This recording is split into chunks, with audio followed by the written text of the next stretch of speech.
Hey, it's me, Captain Awesome, and this is part 2 of my Naruto Clash of Ninja 2 tier list.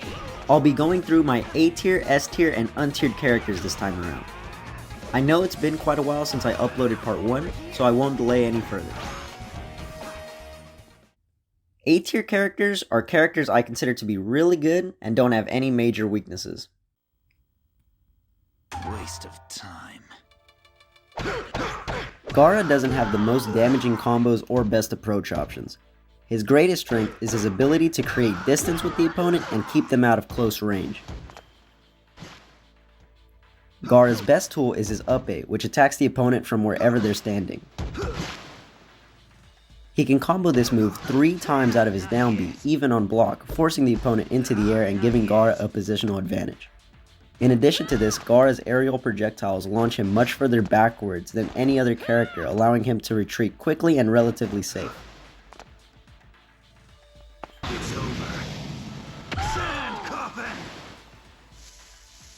Gaara's ultimate jutsu has a lot of range and does a lot of damage. If it doesn't hit though, it does leave Gaara open to get punished.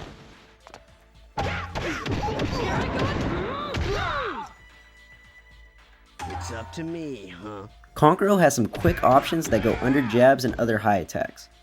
He doesn't do very much damage with these, but he is able to have a strong presence up close. The most important part of Kankuro's kit is Crow. He can send him forward, pushing the opponent away, doing damage, and being a sort of wall in front of them.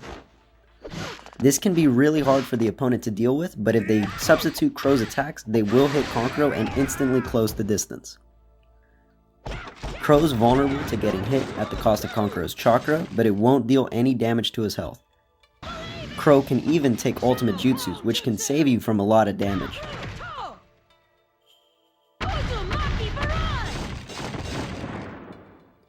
When using Kankuro's regular attacks in tandem with Crow's moves, keeping his positioning in mind, Kankuro can have some of the best pressure in the game and be a very difficult character to play around.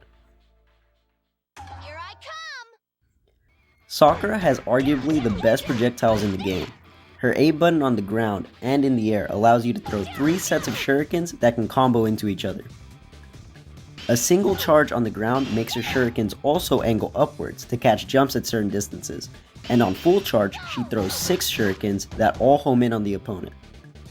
These can be a lot more difficult to avoid than it seems, and it gives her a lot of positional advantage on block.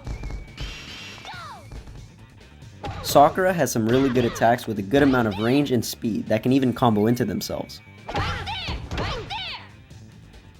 Her ultimate jutsu is decent too, coming out not too slow, covering a good amount of distance, and doing decent damage. Bring it on! Ino can be an aggressive character that gets a lot off one combo, having a lot of hits and usually giving you enough chakra to hit her ultimate on Geto. Ino has some great approach options and good frame advantage on a lot of her moves. Over here! Ino also has access to strings that can keep her safe on block and even hit certain characters if they try to punish too early. Her B button in the air is a really good attack she can throw out to catch jumping opponents or set up combos. While not doing a whole lot of damage, Ino's ultimate jutsu does have a misleading amount of range and lasts a bit longer than it seems, making it really strong on Geto. If missed though, it does leave Ino open for a bit. Alright, let's go! Overall, Kiba is a fast character with a lot of damage output and options no other character has access to. Generally, Kiba's attacks are really good and he has some really nice strings he can do. Kiba has a crazy dash attack that allows him to move in different directions after the first hit. Kiba can retreat safely or mix up your opponent if they stop blocking. He can even do this with his dive attack from the air. Here I come! Kiba is also the only character with an air throw. In addition to everything, Kiba also has Akamaru, which can take your opponent by surprise if they don't know where he is. Kiba's ultimate jutsu also doesn't do too much damage, but it is fast and can catch people trying to jump away.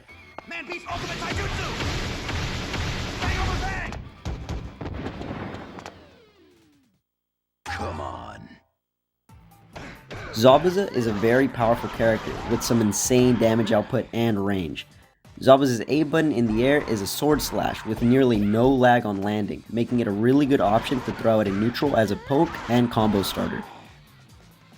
His combo strings give him access to lots of damage on their own, but can also give him the opportunity to mix up his opponent's substitute and do a good bit of extra damage if they don't tech the ground. Zabuza's grab is also the best in the game, as it does a lot of damage and for some reason is a lot easier to successfully land than other grabs.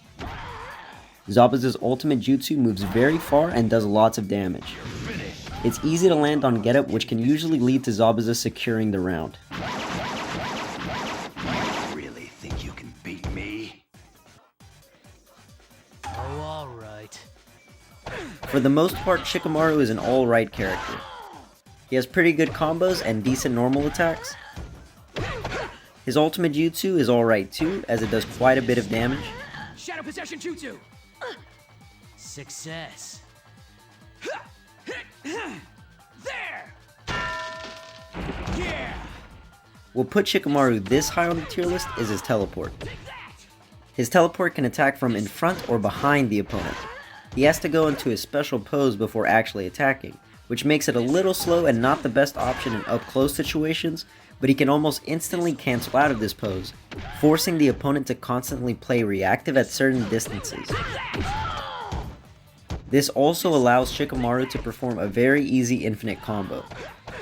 Obviously, you're able to substitute out no problem. This just allows Shikamaru to punish the opponents very hard if he catches them with no chakra.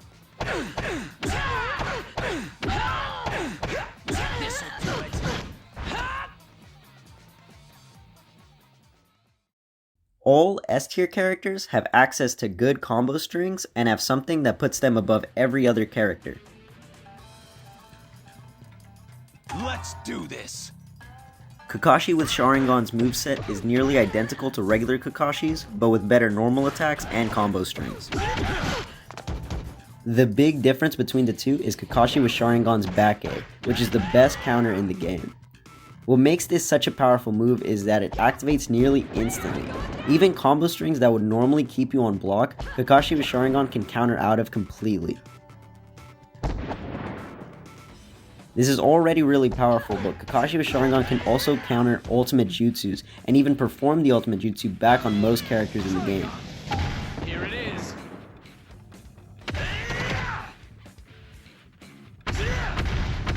Don't take it personally. This lets him not only avoid ultimates that would normally be unavoidable, especially on get up, but also punish the opponent way harder than any other character. Here it is!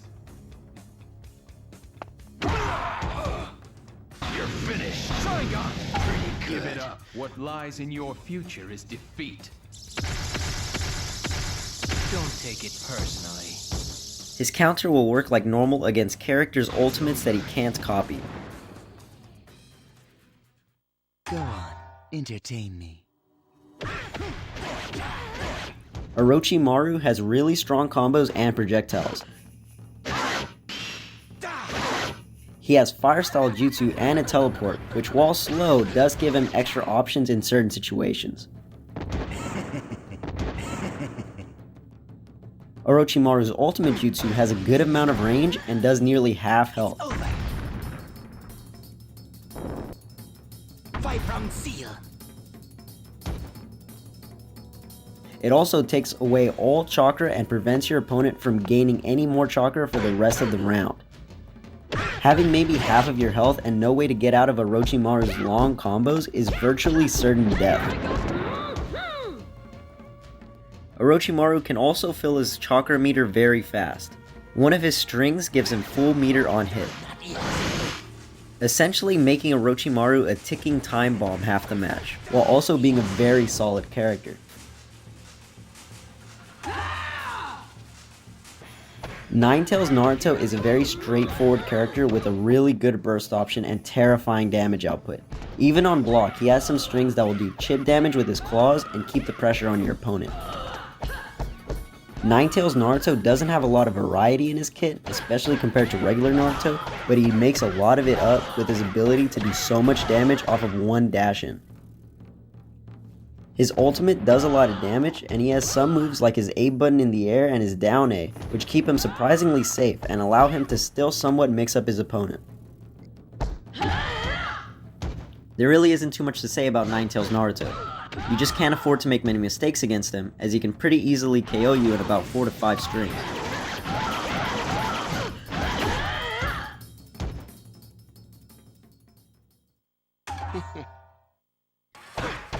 Similarly to Kakashi with Sharingan, Sasuke with Sharingan's moveset is nearly identical to regular Sasuke's. Some of his strings are a bit better, and he now has the Chidori and Phoenix Flower Jutsu as his ultimates.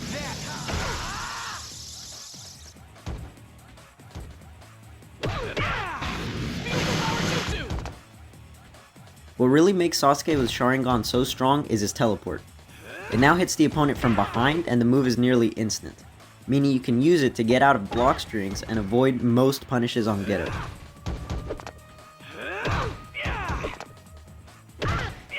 This teleport, alongside his already good kit, gives Sasuke with Sharingan a lot of options to deal with almost any situation, while also keeping the opponent on their toes.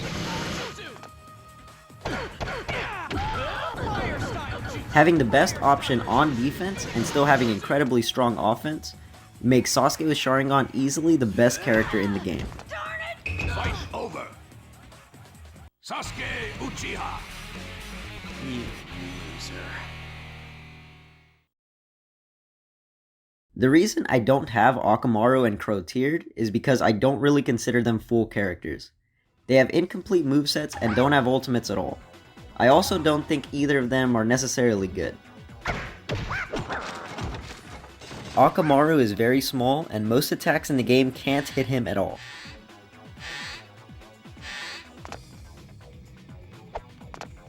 But his options are very limited. As long as you can keep your distance and poke him with a good low attack, or throw projectiles down at him, there really isn't anything he can do. Crow also has a very limited moveset.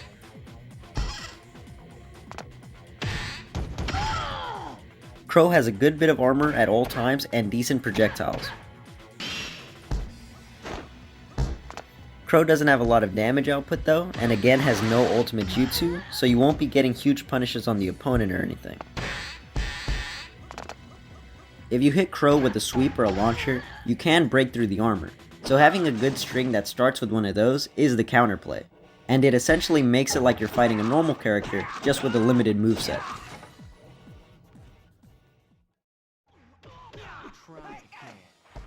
Well, that's the entirety of my Naruto Clash of Ninja 2 tier list. All of my opinions come purely from my own personal experience with the game. If you have any thoughts on certain characters, then please feel free to share them in the comments below. Thank you all for watching.